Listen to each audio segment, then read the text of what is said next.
Okay, this is Urgos grandfather clock movement that I've been working on, and it has trouble getting all the way through all the chime sequences. Um, and the problem is it gets stuck halfway through the chime sequence, and then it gets hung up and it won't come off a lock. Well, here's my discovery. Notice here that inside there's a main cam on the outside, but then also on the inside there's a second cam. And the second cam is kind of shaped like a snail, and it has a drop-off point that you can see at about 9 o'clock position. If I come over here, you can maybe see it, just see it. And then riding on top of it is a little metal lever. That is the chime sequencing cam. That is the cam that when you change the time and you get the sequencing out of sync, that's what puts the clock back into sync. Eventually during the next cycle, the clock will get itself back into sync and chime the correct songs at the right times, according to the cam distances on the outer cam. Now I'm going to move up here, and hopefully I got this light set up so that you can see in here this shaft that comes all the way through from the lever that crosses over the front of the movement. That's the locking hooks. There's an inner locking hook and an outer locking hook.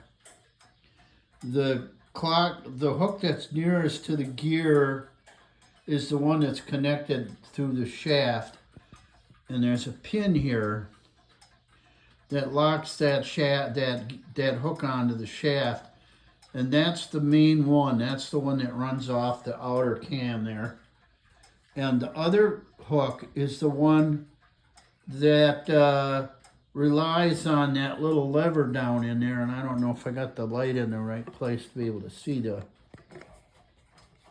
gotta move the light here and see it.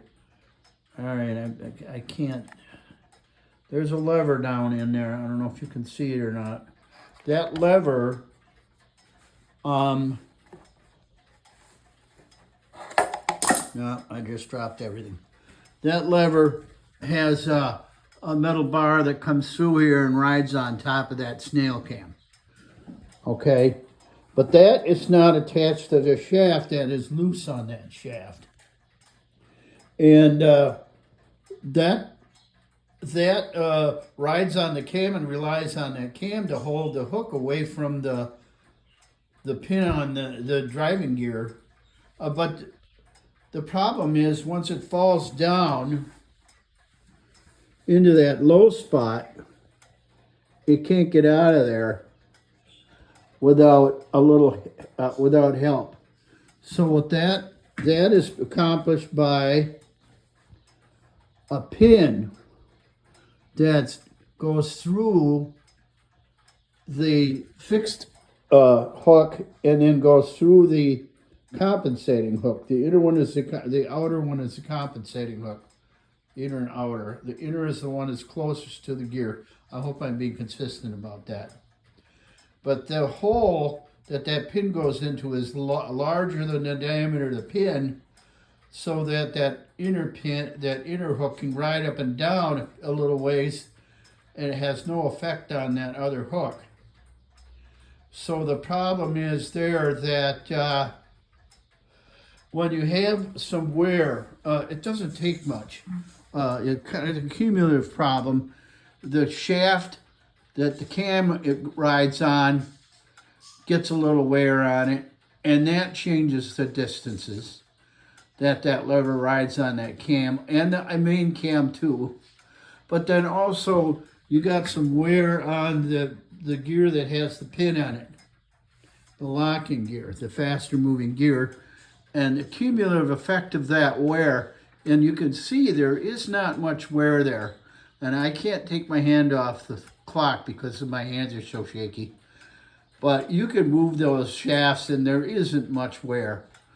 So what I'll try to turn it around so we get to the place where it drops down. Now I'm just going to quickly move it and screw up the sinking. No, it can't. It has to eventually find its way to that spot. And now it's coming around, and now you'll see the pin fall. Boom, down goes the pin, then it goes in the lock. At this point, both hooks are holding the lock. And it can't, even if you, and then notice also that the cam is on, is ready to play the full hour song. This portion of the cam is the 3/4 song, and this is a full hour song, and there's an extra little lump here that gets the, see my shaky hand, that gets the striking train into Warren out of lock. So let's see if I can go to the next, and you'll see it start to move. It can't go, see? It raised and lowered, and it can't go, and that is because the compensating hook will not allow it. Now let's try it again, and now at this time, it gets to the top of the hour, and notice that the minute hand has turned the 4 stars and raises that hook an extra distance. Now watch that lever get raised a little bit more in there when I do that. See it lift? Now it's lifted both hooks, and now the chime is in Warren. It's finally got Norm. Now it's going to strike, and now it's compensated itself back to the correct place. So now we're at the top of the hour with the hand, and we're playing the hour song. Bing. There she goes. She's striking the hour.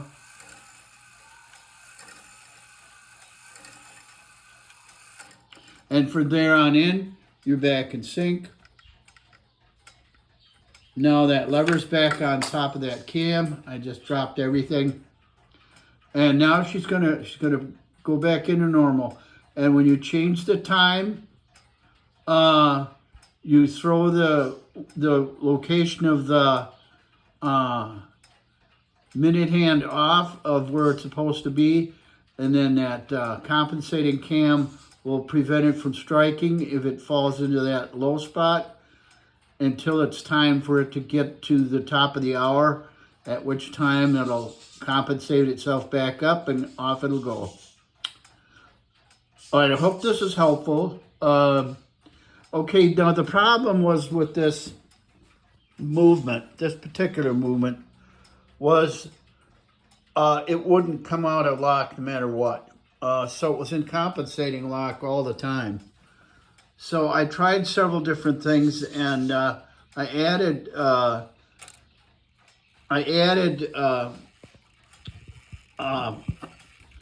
shrink tubing to that pin right here. If I can get my finger on right there, to try to lift it a little extra, but that goofed everything up. That caused even more problems. So the problem was the hook, because of the accumulated wear, I think, in the train, the hook wasn't raising high enough to get it out of lock. So what I did was I took that outer hook, and I took the hooking mechanism apart, and I filed a tiny bit off of that edge of that hook, so it isn't digging down as deep into the stop to the locking pin on that gear. And now it finally raises high enough. It raises the same distance it did before, but the hook is a little shorter so that it clears the pin. So that was my fix to it. Now it's working just fine. So I plan on putting this together again tonight, and then we'll have a working clock. I hope I made this a little clearer. All right, thank you.